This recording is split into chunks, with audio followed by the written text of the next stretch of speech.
Bem-vindos. Nesta análise, vamos mergulhar em fontes complexas para entender um debate judaico muito antigo de uma forma bem clara e direta.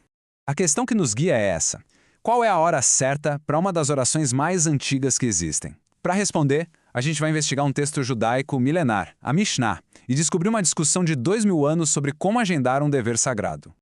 Então, o Shema é uma oração central no judaísmo. É aquela que declara a unidade de Deus, recitada todo dia de manhã e de noite. Mas o curioso é que a primeira pergunta da Mishnah não é sobre o que se deve dizer, e sim quando. O foco é todo no tempo. Ok, vamos começar por essa primeira questão então. A partir de que momento se pode recitar o Shema da noite? E o texto já começa apresentando um debate, não uma resposta única. São 3 pontos de vista diferentes.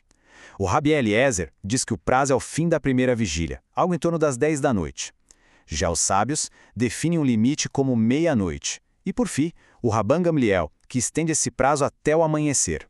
E olha que interessante. A gente tem aqui uma história da vida real do Rabban Gamliel que ilustra perfeitamente a opinião dele, que era mais flexível. Os filhos dele chegam tarde de uma festa, preocupados por não terem feito a oração. E ele os acalma dizendo: olha, se o dia ainda não amanheceu, vocês ainda têm a obrigação de recitar. No fim das contas, mesmo com todo esse debate, a opinião que prevaleceu foi a dos sábios. O prazo é até a meia-noite. Mas por quê? Qual o motivo por trás dessa escolha? E aqui está o ponto-chave. Esse prazo não foi escolhido ao acaso. A ideia era criar uma medida de segurança, uma espécie de cerca de proteção, para garantir que ninguém perdesse o prazo final, que na verdade era o amanhecer. É uma forma de evitar a transgressão por acidente. Agora, vamos pular para amanhã. A gente vai ver que a discussão muda um pouco. O debate deixa de ser sobre horas no relógio e passa a ser sobre algo muito mais fundamental: a luz. Em vez de um relógio, o que marca o início do tempo da oração é a própria natureza. O momento certo é quando a luz do dia já é suficiente para uma pessoa conseguir diferenciar a cor azul da cor branca. É uma conexão direta com o mundo ao redor. E aqui a gente vê diferentes níveis de cumprimento. O ideal, segundo o texto, é terminar a oração no nascer do sol. O prazo final mesmo, de acordo com o Rabi Yehoshua, seria a 3ª hora do dia, que era quando os reis costumavam acordar. E se passar disso? Bom, ainda é válido recitar, mas o valor muda. Passa a ser como ler a Torá e não mais o cumprimento específico do mandamento do Shema. Mas o debate não para no tempo, não. Ele também entra em outra questão. Qual a postura correta do corpo durante a oração? E aqui surgem 2 grandes escolas de pensamento. De um lado, o Beit Shammai, que defende uma interpretação literal do texto bíblico quando te deitares e quando te levantares. Ou seja, à noite, todo mundo reclinado, de manhã, todo mundo de pé. Já Beit Hillel tem uma abordagem bem mais flexível. Cada um recita do seu jeito, como estiver no seu dia a dia.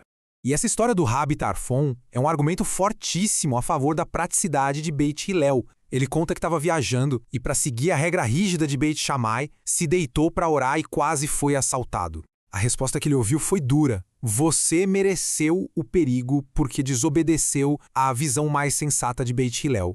Certo. Mas e quando os grandes eventos da vida acontecem? O que fazer quando eles entram em conflito com essas obrigações religiosas? A Mishnah também pensa nisso.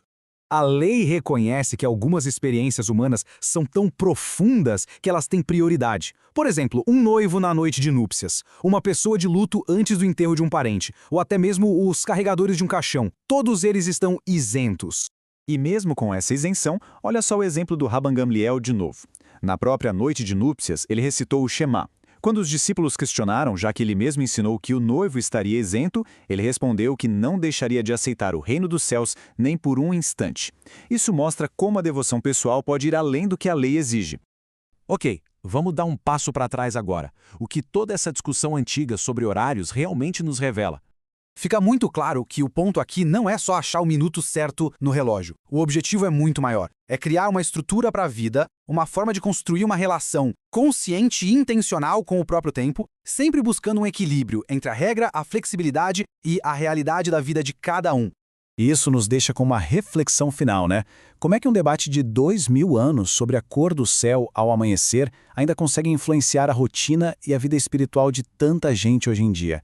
Isso mostra que as perguntas sobre como a gente estrutura nosso dia e o que a gente decide priorizar Bem, essas são questões que nunca saem de moda.